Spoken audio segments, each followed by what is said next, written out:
JMM पता नहीं बांग्लादेशी घुसपैठियों के प्रति उनका प्रेम क्यों है। यहाँ लव जिहाद, लैंड जिहाद करते करते अब ये वोट जिहाद तक प्रवेश कर गए हैं। राजमहल विधानसभा के अंदर उसी वोट जिहाद के खेल के कारण हमारे इस क्षेत्र के ऊपर संकट मंडरा रहा है। इंडिया अलायंस वाले, कांग्रेस वाले, जेएमएम वाले हिंदुओं को जातियों में बांटने का नंगा नाच करते हैं, खेल करते हैं। वहीं दूसरी ओर इनको मुसलमानों की जाति दिखाई नहीं देती है। उनके अंदर भी पिछड़े हैं और सभी जाति समूह का लोग है, लेकिन इनको हिंदुओं में जातियां दिखाई देती है। कॉन्स्टिट्यूशन में सेकुलर शब्द है जुड़ा हुआ भारत के लिए, हिंदू राष्ट्र नहीं है भारत। नहीं, ये विषय परिभाषा ही गलत गढ़ा जा रहा है। भारत शाश्वत है, सनातन हमारी संस्कृति है और हम उस संस्कृति के सभी अंग हैं। हमारी पूजा पद्धति कुछ भी हो सकती है। ये हम तो ऐसा दे सर्वे भवन्तु सुखिनः सर्वे सन्तु निरामया। इतनी बड़ी विभाजनकारी राजनीति का सीख झारखंड मुक्ति मोर्चा क्यों देना चाहता है। देश के यशस्वी प्रधानमंत्री नरेंद्र भाई मोदी जी सबका साथ, सबका विकास, सबका विश्वास के साथ सभी के लिए कल्याण के लिए काम किया। जब से नरेंद्र भाई मोदी जी देश के राजनीति में आए हैं, उस समय से पॉलिटिक्स ऑफ परफॉर्मेंस का नया एक अध्याय उन्होंने देशवासी के सामने रखा है और पार्टी उसी रास्ते पर चल पड़ी है। विपक्ष के साथियों को झारखंड मुक्ति मोर्चा जो सांप्रदायिक खेल खेल रही है, उस खेल को यहाँ की जनता उसका जवाब देने का काम करेगी। मेरे अंदर भगवान ने जितना सामर्थ्य दिया है, उस सामर्थ्य को अपने कार्यकर्ताओं के साथ लेकर के, एक टीम भावना के साथ लेकर के, एक कमल फूल राज्य में भारतीय जनता पार्टी की जो सरकार बनने वाली है, उस कमल फूल का एक पुष्प राजमहल विधानसभा क्षेत्र से भी जाए, इसके लिए हम महत्तम प्रयास के साथ अपनी टीम के साथ लगे हुए हैं। राजमहल का जंग दिलचस्प हो चुका है, बहुत अधिक ध्रुवीकरण देखने को मिल रहा है। एक तरफ एमटी राजा है, दूसरी तरफ अनंत ओझा।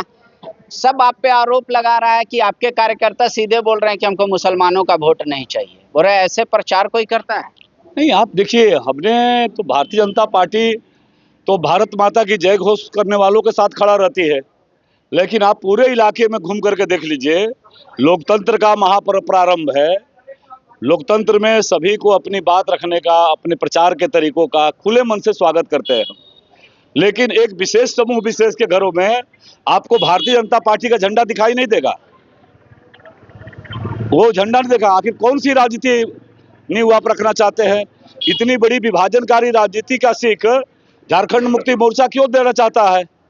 देश के यशस्वी प्रधानमंत्री नरेंद्र भाई मोदी जी सबका साथ, सबका विकास, सबका विश्वास के साथ सभी के लिए कल्याण के लिए काम किया। उज्ज्वला योजना दिया तो हर गरीब के नाम से वो हिंदू मुसलमान सबके लिए देने का काम किया। प्रधानमंत्री आवास योजना दिया तो सभी को पक्का घर बनाने का काम दिया।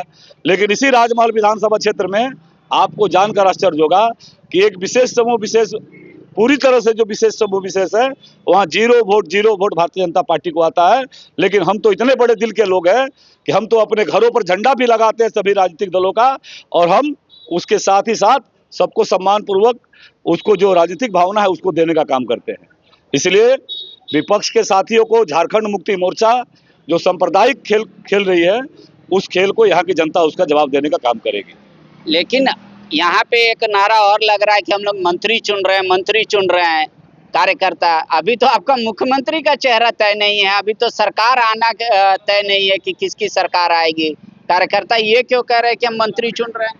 देखिए, ये तो मुझे पता नहीं आपकी सहृदयता है कि आप मुझे बता रहे हैं, लेकिन मैं जहाँ तक मानता हूँ कि भारतीय जनता पार्टी एक हम ऐसे राजनीतिक दल के कार्यकर्ता हैं कि जिसमें पार्टी का नेतृत्व, कार्यकर्ताओं की सामूहिक सोच और जिसके माथे पर तिलक लगाता है, ये किसी को पता नहीं है। मेरे पिताजी किसान है, मेरे आइडेंटिटी, मेरे खानदान में कोई व्यक्ति जो है दूर दूर तक राजनीति का कहरा भी नहीं जानता है।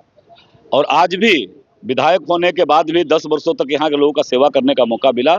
मेरे परिवार का कोई भी सदस्य किसी भी राजनीतिक व्यवस्था का, किसी भी राजनीतिक तंत्र का दूर दूर तक उसको कोई संभावना नहीं दिखता है। तो ये केवल और केवल भारतीय जनता पार्टी में हो सकता है कि वो कार्यकर्ता की मेहनत, उसके काम करने के तरीके, और जब से नरेंद्र भाई मोदी जी देश के राजनीति में आए हैं, उस समय से पॉलिटिक्स ऑफ परफॉर्मेंस का नया एक अध्याय उन्होंने देशवासी के सामने रखा है और पार्टी उसी रास्ते पर चल पड़ी है। पार्टी नेतृत्व जिसके माथे पर तिलक लगाएगा। मैं तो इतना ही मानता हूँ कि हमारे आदरणीय प्रधानमंत्री नरेंद्र भाई मोदी जी, आदरणीय राष्ट्रीय अध्यक्ष जेपी नड्डा जी, आदरणीय राष्ट्रीय संगठन मंत्री बीएल संतोष जी ने मुझे कमल फूल का प्रतीक दे करके राजमहल क्षेत्रवासियों का सेवा करने के लिए मुझे भेजा है। मेरे अंदर भगवान ने जितना सामर्थ्य दिया है, उस सामर्थ्य को अपने कार्यकर्ताओं के साथ लेकर के, एक टीम भावना के साथ लेकर के, एक कमल फूल, राज्य में भारतीय जनता पार्टी की जो सरकार बनने वाली है, उस कमल फूल का एक पुष्प राजमहल विधानसभा क्षेत्र से भी जाए, इसके लिए हम महत्तम प्रयास के साथ अपनी टीम के साथ लगे हुए हैं। एक आखिरी सवाल अनंत जी, जब आप कहते हैं राधानगर में राधा नहीं है, कांदर में गोपी नहीं है, लेकिन सरकार तो एफिडेविट करके दी कि कोई भी बांग्लादेशी नहीं है यहाँ पर। आप लोग संथाल में इस पूरे मुद्दे को बनाए हैं। फर्स्ट पेज में भी यही मुद्दा था कि संथाल बचाना है तो बीजेपी को लाइए। कह रहे कहाँ है बांग्लादेशी? पूरा देसी मुर्गा नहीं मिल रहा, बांग्लादेशी लोग खोज रहे हैं। ये इनके तुष्टीकरण की राजनीति की पराकाष्ठा है। अभी एक सप्ताह पहले आदरणीय प्रधानमंत्री नरेंद्र भाई मोदी जी ने पूरे देश के सामने रखा था कि जब जब देश के अंदर चुनाव आता है, ये इंडिया अलायंस वाले, कांग्रेस वाले, जेबीएम वाले हिंदुओं को जातियों में बांटने का नंगा नाच करते हैं, खेल करते हैं। वहीं दूसरी ओर इनको मुसलमानों की जाति दिखाई नहीं देती है।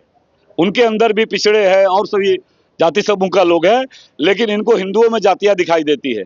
वही स्थिति बांग्लादेशी घुसपैठियों के बारे में है कि विधानसभा के अंदर मेरे खुद के सवाल पर, चूंकि ये लड़ाई मेरी आज की नहीं है, सबसे पहला बांग्लादेशी का मुद्दा झारखंड में आप, इसीलिए विधानसभा के अंदर इसी की सरकार, जब हमने विधानसभा के अंदर इस प्रश्न को लाया, उस पर चर्चा किया, मैंने वो सारे तथ्य रखा। इसकी सरकार ने कहा मुझे कि 4 बांग्लादेशी साहेबगंज जिला के राधानगर थाना में और राजमहल थाना पकड़ाया है। लेकिन जब माननीय उच्च न्यायालय स्वतः संज्ञान में लेकर के और सरकार को निर्देशित करती है कि बांग्लादेशी घुसपैठी कितने हैं उसका सूची उपलब्ध कराओ, तो ये सरकार हल्फनामा देकर कहती है कि कोई बांग्लादेशी नहीं है। जब मैंने आपके माध्यम से, मीडिया के बंधुओं के माध्यम से इस बात को उजागर किया, फिर आनन फानन में उस हलफनामा को बदलने का काम हुआ। इससे बड़ा तुष्टीकरण का नायाब नमूना और इस सरकार की जो पराकाष्ठा है और कुछ नहीं हो सकता है। जेएमएम, पता नहीं बांग्लादेशी घुसपैठियों के प्रति उनका प्रेम क्यों है। यहाँ लव जिहाद, लैंड जिहाद करते करते अब ये वोट जिहाद तक प्रवेश कर गए हैं। राजमहल विधानसभा के अंदर उसी वोट जिहाद के खेल के कारण हमारे इस क्षेत्र के ऊपर संकट मंडरा रहा है। कैसे कैसे यहाँ की जनसंख्या को बदलने का काम हुआ। वोट के माध्यम से हमारे प्रजातांत्रिक जो अधिकार है उस पर अवैध बांग्लादेशी घुसपैठियों को काबिज करके, यानी हिंदुओं को जातियों में बांटो और एक तरफ बांग्लादेशी घुसपैठियों के कारण जनसंख्या बढ़ाओ। ये भारत हिंदुओं का देश रहा है, धर्मनिरपेक्ष देश रहा है। भारत हिंदुत्व हमारी मौलिक अवधारणा है और भारत के संविधान, माननीय उच्च न्यायालय, उच्चतम न्यायालय तक ने हमारी व्यवस्था को बताया है। अवैध रूप से आए हुए बांग्लादेशी घुसपैठिए, वो उसकी वकालत करना ये जेएमएम की पुरानी आदत है। लेकिन आप लोग करेंगे क्या बांग्लादेशी का? बांग्लादेश वो जाएंगे नहीं, बांग्लादेश वाले स्वीकार नहीं करेंगे। आप कह रहे हैं हम मार के निकालेंगे, आप लोग कह रहे हैं हिंदू बाय नेचर है, बोल रहे सेकुलर है बाय नेचर। कॉन्स्टिट्यूशन में सेकुलर शब्द है जुड़ा हुआ भारत के लिए, हिंदू राष्ट्र नहीं है भारत। नहीं, ये विषय परिभाषा ही गलत गढ़ा जा रहा है। भारत शाश्वत है, सनातन हमारी संस्कृति है और हम उस संस्कृति के सभी अंग हैं। हमारी पूजा पद्धति कुछ भी हो सकती है।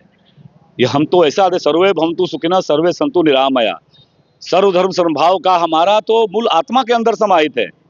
लेकिन जिस धर्म निरपेक्षता के नाम पर ये विभाजनकारी राजनीति करते हैं, यह सत्ता का सांप्रदायिकरण करते हैं, यह इस राज्य की जनता न बर्दाश्त की है, न देश इसको बर्दाश्त कर पाएगा। देश इसी की सजा कांग्रेस को लगातार देने का काम किया है और झारखंड के अंदर इनकी जो मंशा है कि घुसपैठ के माध्यम से जनसंख्या को असंतुलित करना और वोट जिहाद करके प्रजातांत्रिक अधिकार जो जनता का है उस अधिकार को छीनना, तो निश्चित रूप से राजमहल विधानसभा की जनता इनको उत्तर देने के लिए तैयार बैठी है। वो जनता भी समझ रही है कि ये इनका पुराना खेल है, हिंदुओं के अंदर जातियों का विभाजन करना और विभाजनकारी एजेंडे को आगे बढ़ाते हुए इस प्रकार का सांप्रदायिक ध्रुवीकरण करना। शुक्रिया।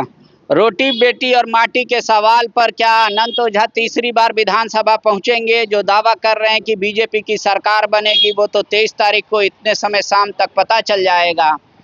आप भी कमेंट बॉक्स में लिखकर जरूर बताइएगा, खासकर संथाल परगना के लोग, कि वाकई में क्या ये मुद्दा है जो बीजेपी बता रही है बांग्लादेशी घुसपैठ, या सिर्फ ये राजनीतिक मुद्दा है, कोई समस्या नहीं। शुक्रिया।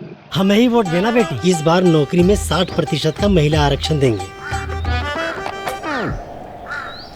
पैसा? पिछली बार भी जेएमएम वालों ने 50% का वादा किया था, हमको तो मिला नहीं। और आपको?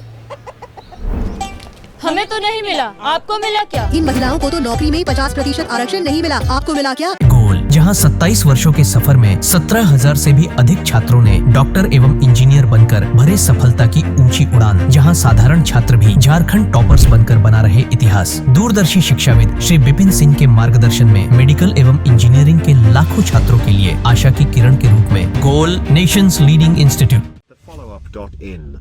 Like, share, and subscribe. www.thefollowup.in